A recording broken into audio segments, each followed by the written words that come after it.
It's on the wall to your right. See, it says start. Very good, thank you. Well, the celebration aboard the cruise ship was in full swing. It had been an exciting day, and this was the final evening of a 17-day Mediterranean cruise on an elite cruise line.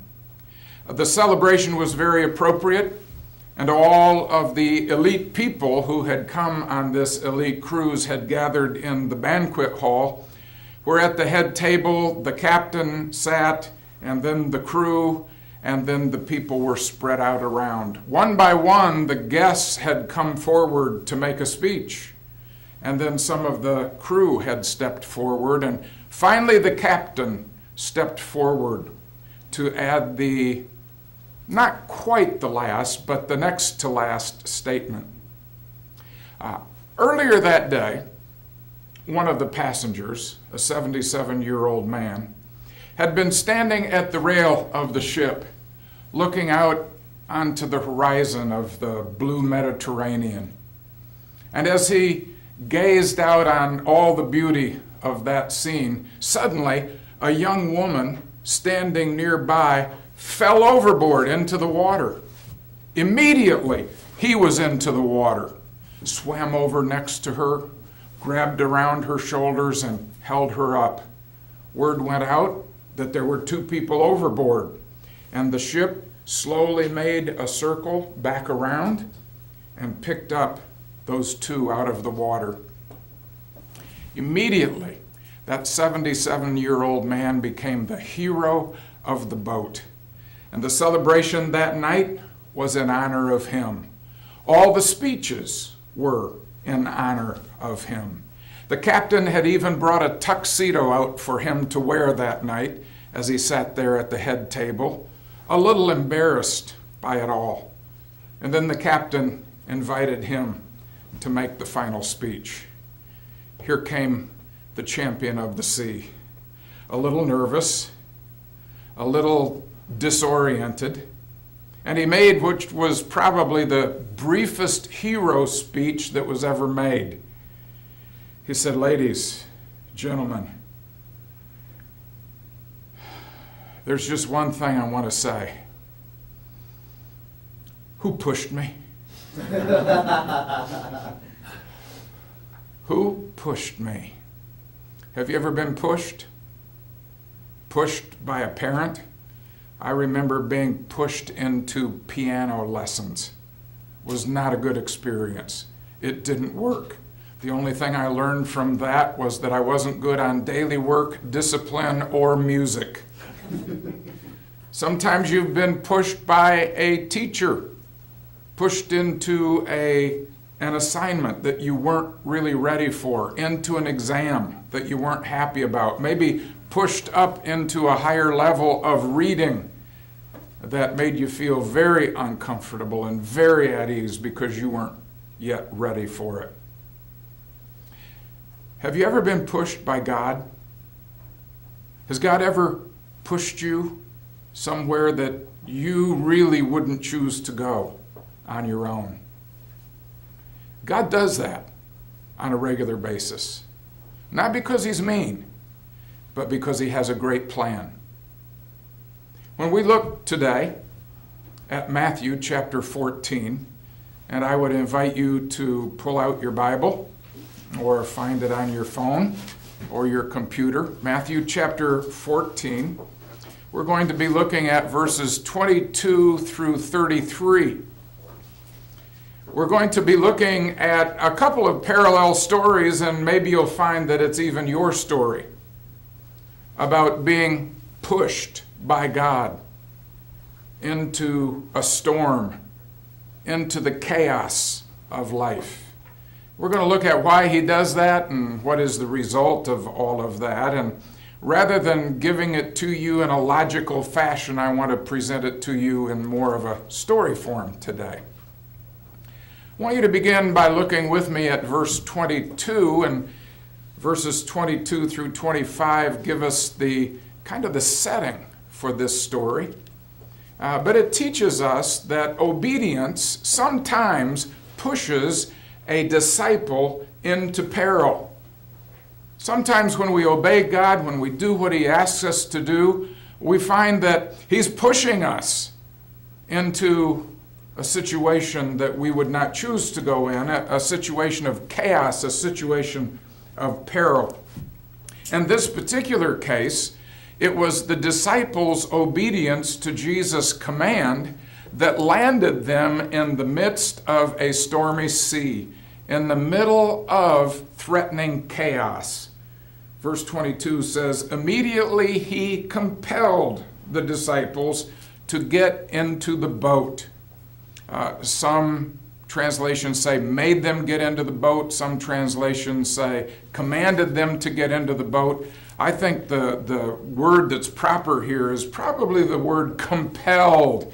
It was even stronger than a command. He compelled them to get into the boat. And of course, getting into the boat meant that they were going out onto the sea.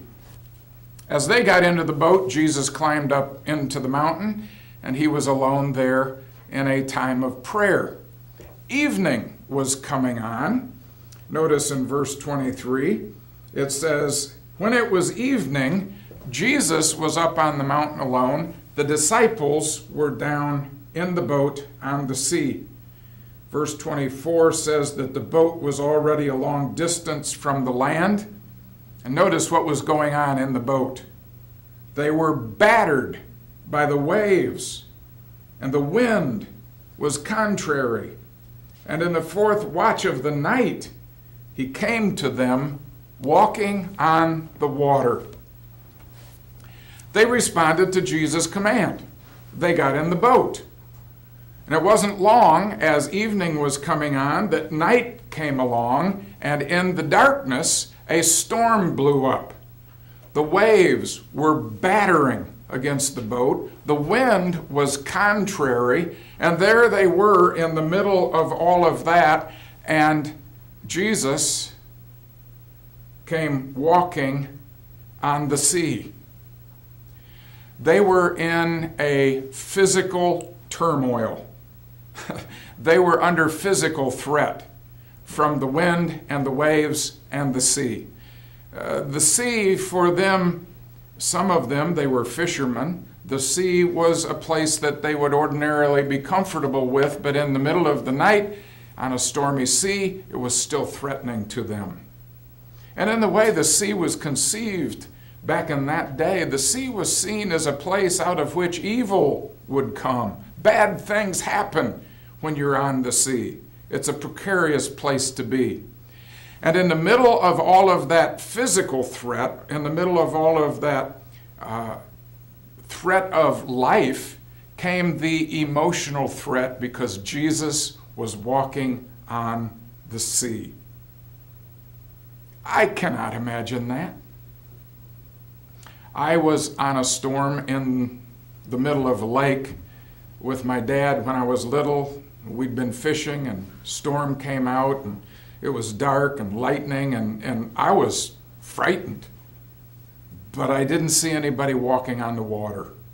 I think that would have pushed me over the edge. But that's where the disciples were. And the disciples were there in that very situation because they had obeyed the command of Jesus. When He compelled them to go, they went and got in the boat, and here they ended up in the middle of this chaotic storm. Sometimes you and I feel pushed, even when we're obeying God, and probably because we are obeying God, we feel like we are pushed into a stormy sea, a chaos. Some people have said that Dallas Theological Seminary is the perfect storm, and He's pushed you here. And you've got all of the financial issues, you've got all the relational distance, you've got all the demands of your studies, and you find this to be a very difficult place to live and exist. And you wonder sometimes, why did God push me here? My story was something like this. When I was in college, I stood one night outside my dorm, And I said to the Lord, I want more than just the average Christian life. I want to know you more. I want to serve you. If that means, and I wasn't really bargaining, but I was thinking this way, if that means that you take my legs away from me, if I lose my legs or if they become unable to work for me so that I never run again, so that I never walk again, if that's what it takes for me to be totally committed to you, I'll give you my legs. Or if you bring a beautiful girl into my life and I fall in love with her, and for whatever reason you take her away, if that's what it takes, I'm willing to follow you. Those were the two things that I thought were most precious, or would be to me. It was out of that experience that I then went to Bowling Green State University to work on a master's degree, and I served as a graduate teaching assistant while there. And I learned for the first time in my life that there were some people who weren't for Jesus and they weren't against him. All my life, that's what I'd been taught. You're either for him or you're against him. I found people who had no idea who he was. And I found that the campus of Bowling Green State University was a fertile place to just share my faith in a very simple way. And God began to kind of expand my mind of what he might have for me. I certainly wasn't planning on ministry at that time. I got drafted. I was a chaplain's assistant in the Army, and a very similar situation happened. I bumped into a lot of troops who were worried about going to Vietnam, or they were worried that their girlfriend might abandon them while they were gone. And we had an opportunity to talk about their faith and about their hope for the future. It was out of those experiences that I felt that God was maybe leading me not toward more graduate school at that time, but toward seminary. And so I came to Dallas Theological Seminary to work here on a degree in Pastoral Ministries with the thought that maybe rather than teaching speech and English in a college setting, maybe I would teach preaching someday. And God was beginning to shape that future for me. After graduation from Dallas Seminary, I pastored in Ohio for 7 years. They were really challenging, difficult years. A church plant that was the result of a church split. So there was a lot of wounds that needed to be healed along the way. It was a really challenging situation. And then Dallas Seminary invited me to come here and teach. And I was happy to take that position because I thought that's maybe where God had me going. My wife and I thought that maybe the seminary didn't pay quite enough for us to survive as a family, so when the opportunity came for me to serve as an interim pastor for a while and pick up a little bit of income as well as have some ministry, I went for that. And I thought I had the best of both worlds, teaching at the seminary, pastoring in a local church, and I was content. I was happy. My family's needs were being met. And then God gave me the shove. And all that obedience along the way, he gave me a shove. And the shove was Guillain-Barré syndrome, a polio virus that I contracted just 4 years into my time here at Dallas Seminary. And for the next 5 months, and for several years after that, I felt like I was in the midst of chaos. Obedience sometimes pushes disciples into peril. But there's purpose in that. Peril is an opportunity for faith to be tested. Peril tests the potency of our faith. For the disciples, Jesus had commanded them to go down and get in the boat. That put them in the middle of peril. But it was in the middle of that peril that Jesus tested their faith, and they failed. In the middle of the test of faith, the disciples failed. Look with me at verse 26. When the disciples saw him, Evidently it was becoming morning, and they were able to, with just enough light, to be able to see him. When they saw him walking on the sea, they were terrified. And they said, "It's a ghost." And they cried out in fear. I don't blame them. I'm there with them. I'm thinking, the storm's enough, but when I see what appears to be a ghost, an evil spirit walking on the water coming toward me, I'm going to be terrified. I'm probably going to start screaming and calling out in fear. The interesting thing is, back in chapter 8, they had already been through a similar crisis. They'd been in the middle of a storm in a chaotic sea. Jesus was there. They called on him to save them, and he calmed the sea. They've had this experience before. In fact, this is round 2 of essentially the same test. And in that experience, they also feared and failed. Their faith was shown to be not so very potent after all. But it's in this section of Matthew, after Jesus has presented himself as the king to Israel, after the rulers of Israel have opposed him, after he's begun to move into a time of seclusion so that he can teach his disciples and train them, he's been taking them through a number of situations to teach them how to face the opposition in the future. Chapter 14 begins with the death of John the Baptist. Wait a minute. If Jesus is the king and John is his forerunner, his precursor, and John is killed, that doesn't sound very hopeful for the future. And as this opposition begins to build, Jesus more and more focuses in these chapters on the training of the disciples. He wants to test their faith, not to disprove it, but to refine it, to make it stronger. And he believes that taking them into this situation of chaos is going to test their faith. But they fail. They fail. They see Jesus walking on the water, and instead of being comforted, they're afraid. Throughout the Old Testament, on many occasions, God is pictured as the one who makes a passage through the sea.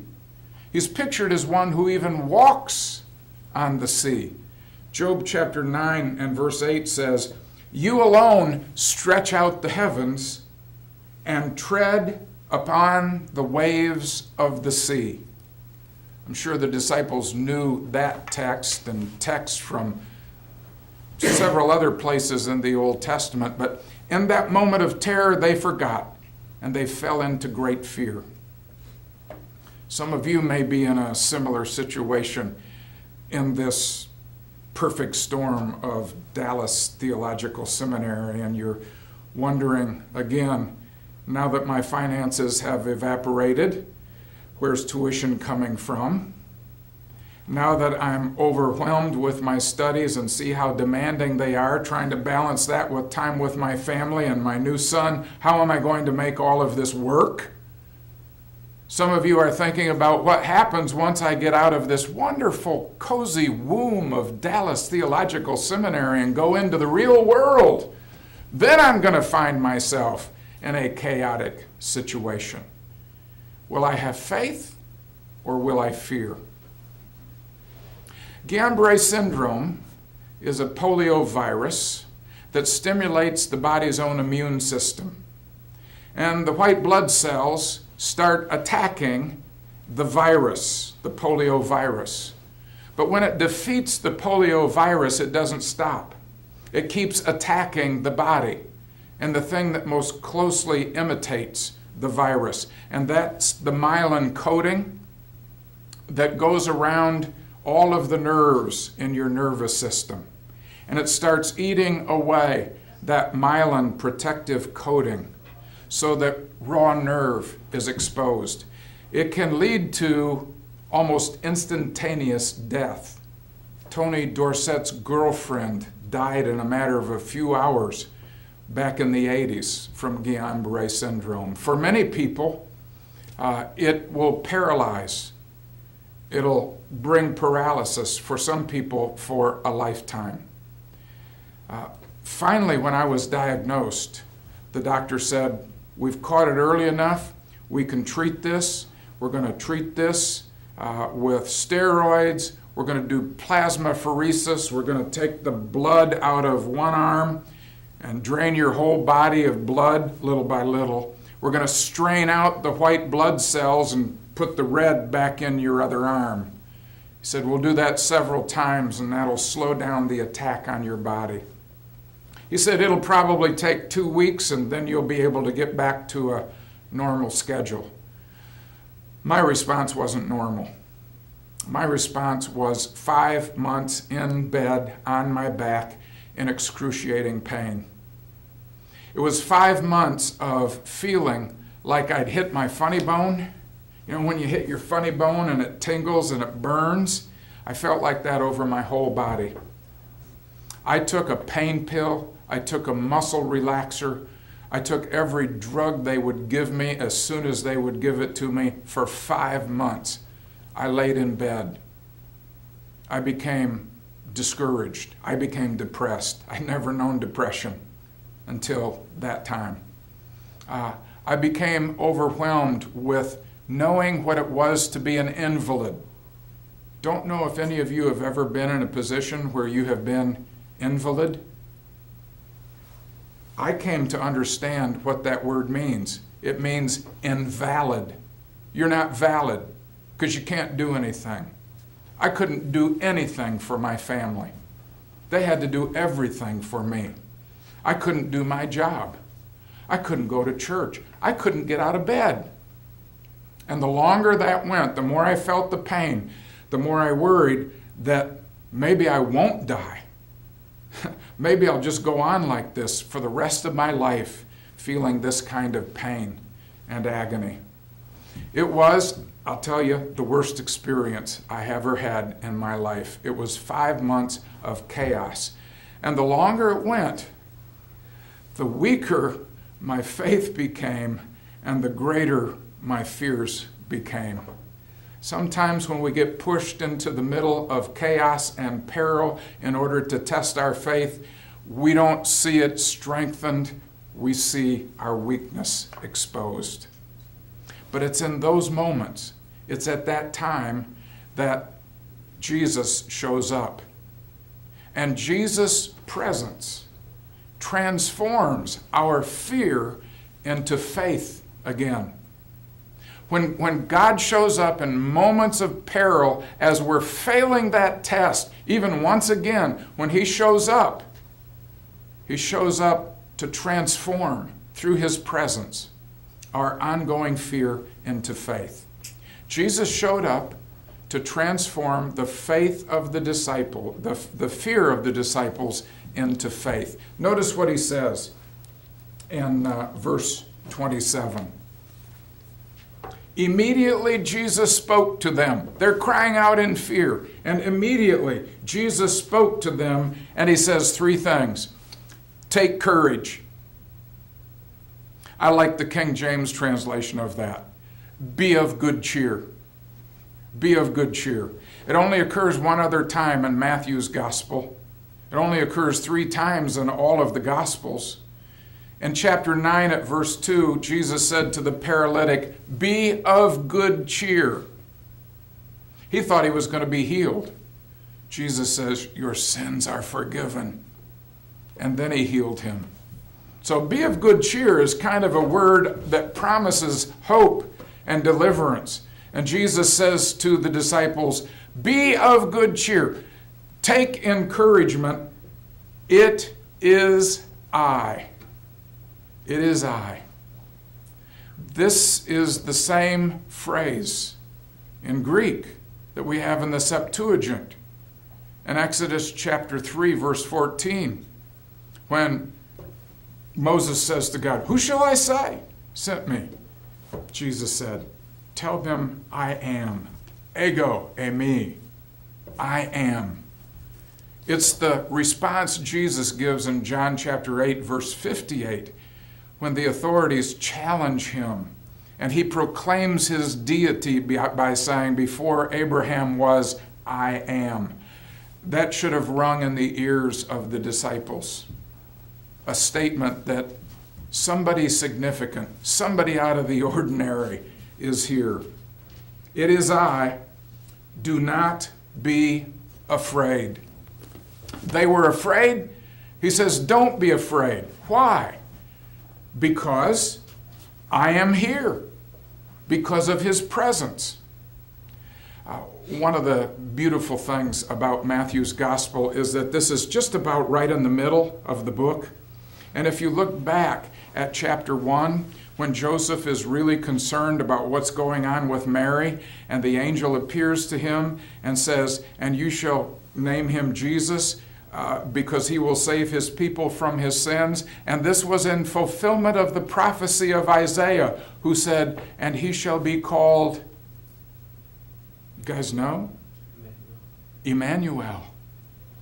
God with us. And that makes all the difference. And at the end of Matthew, when he says, go into all the world, I give you authority, and go into all of the world, and behold, I am with you. God's presence can make the difference to transform fear into faith. When I was just a little kid, we used to play hide and seek in our neighborhood. And one of the things we did on a couple of occasions is go about 3 blocks up the hill behind my house to play hide and seek in the cemetery. That usually lasted about 10 minutes. Because once we got in the cemetery at night, we'd start getting scared. We'd start seeing ghosts. We'd start hearing things. And we were afraid that somebody was going to jump out and do us damage. So we'd all go running home. I remember one evening, my dad invited me to go on his walk with him. And we made a big circle around that neighborhood and my area. And then we came back around by the cemetery, and he said, let's cut through the cemetery and head home. And I went, whoa, Dad, no, you don't understand. You do not want to go through the cemetery at night. Weird and scary things happen in the cemetery at night. Let's not go through it. I was scared. He said, come on. He grabbed me by the hand, and he walked beside me. And it was amazing how his presence transformed my fear into confidence. And that's what's happening here. Jesus says, take courage, it is I. Don't be afraid any longer. Isaiah chapter 41 verse 10 says, do not fear, for I am with you. And that's the message that he has for all of us, is that he is here. He is with us to transform our fear, in whatever form that might be taking, into faith. I did not have a physical appearance of Jesus in the midst of my illness. I didn't. But he sent some of his representatives who were like Jesus to me. Some of it was in the scripture I had memorized. Some of it was in the hymns that I knew. One came in a package in the mail. It was a little mason jar, one of the small jelly mason jars. It was full of capsules, like medicine comes in. And in each one of those capsules was wrapped up a little piece of paper with a Bible verse on it that one of my former students, Frank McGee, had taken, must have been hours, to write out those Bible verses, put them in the capsules, put them in the jar. And he said, just pull one of these out every day and meditate on that. A friend that I'd only known for about a year, a guy by the name of Dave Perry, who was at the church where I was the interim pastor at the time I got sick, just swooped in and took care of my family. He had meals brought in. He made sure that my yard was taken care of. He picked up my parents at the airport to bring them in to visit me. Everything that I needed from a family perspective, he just took over for me. And God, in those people, in his body, showed up to encourage me and to say, hang in there. So I tried. And so Peter tries in the story. As Jesus comes and says, don't be afraid, trust me, believe in me, Peter gets bold. Peter's faith grows. And Peter makes this request of the Lord. Verse 28, Peter said to him, Sir, if it is you, command me to come to you on the water. And Jesus said, Come. And Peter got out of the boat and walked on the water and came to Jesus. What's the next word? But. I think that's my favorite theological term. It usually turns us one way or another. But seeing the wind, he became frightened, and he began to sink, and he cried out, Lord, Sir, save me. Save me. Matthew piles up the words here just to show us the action of Peter. Peter's a guy whose faith takes action. He said to the Lord, he got out of the boat. He walked on the water. He came to Jesus. He saw the wind. He became frightened. He began to sink. He cried out. All of this because distractions sometimes turn growing faith back toward fear. And that's what happened to Peter.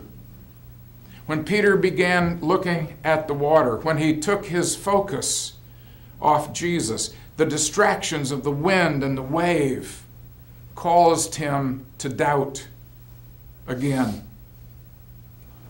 Isaiah 41:10, I read the first part of that verse. Do not fear, I am with you. Listen to these words. Rest of the verse.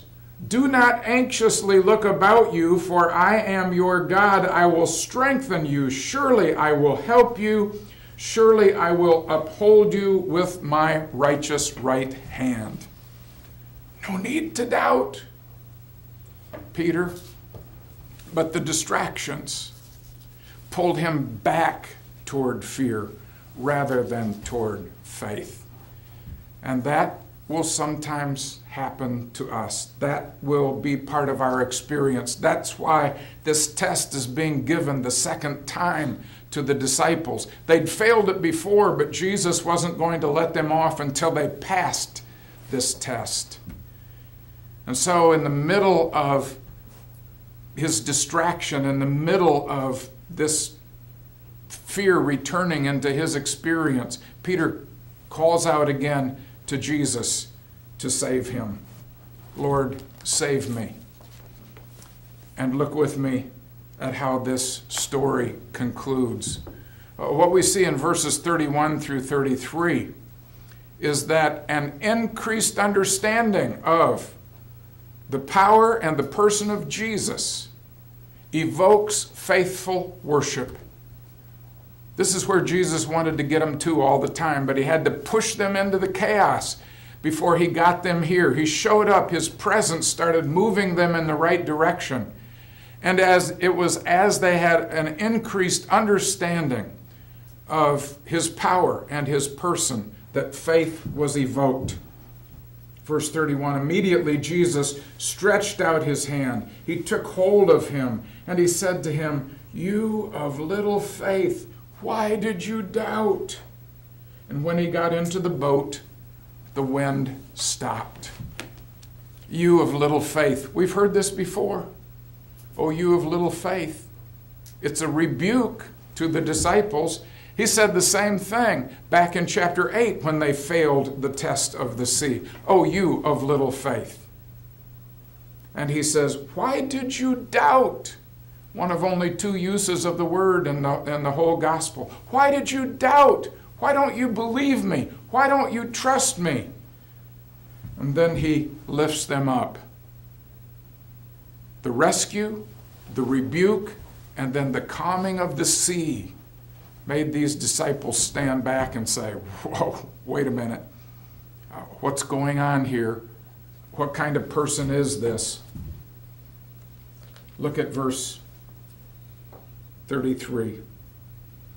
Those who were in the boat worshiped him, saying, "You are certainly God's Son, a Son of God, a divine being, someone sent from heaven to represent God." They did not have a full-orbed understanding of who Jesus was yet, but they worshiped him. The Magi came in chapter 2, verse 11, and they worshiped him. They did not fully understand. They didn't even understand as much as the disciples, but they gave the worship that was due him based on what they knew of him. Here the disciples are worshiping him as a Son of God. Later on, they're going to claim him as Messiah, the Christ. Eventually, they're going to understand that he's the risen Lord, and they will worship him in the last chapter, chapter 28. Worship is where the pushing into the chaos is intended to end. That will happen to you too when you willingly step to the rail and allow God, when he chooses, however he chooses, to push you. I was back here, my faith beginning to falter. I had seen some of the pain begin to reside, but I got worried about the finances. And I started to fear again. I didn't have that second job. Bills were mounting. I wasn't sure what was going to happen. And then, once again, God's agents stepped in. One of my students, Neil Winstead, sent me a check for $2,000, and that covered a big portion of what I owed. My cousin called me up, said, "How are you doing?" I said, "Well, I'm getting a little better. It's hopeful, but now I'm really worried about my finances," because I said things are really difficult right now. Man, I'm not sure what's ahead. He said, "Well, I've been thinking about that." He said, "I've been wanting to do something for you." He said, "Let me know what your mortgage is. I want to pay it off for you." I'd bought the house 4 years earlier. I owed thousands, tens of thousands of dollars on it still. And he said, "I just want to take that off your plate so that you don't have to worry." And I said, "Thank you, Lord." Thank you for that. I understood out of that situation as these disciples understood out of their chaos at sea, that Jesus is present to turn our faith into fear and to bring us to worshipers. It's out of peril that our faith grows stronger. It's out of faith that our worship is refined. Are you willing to step to the rail?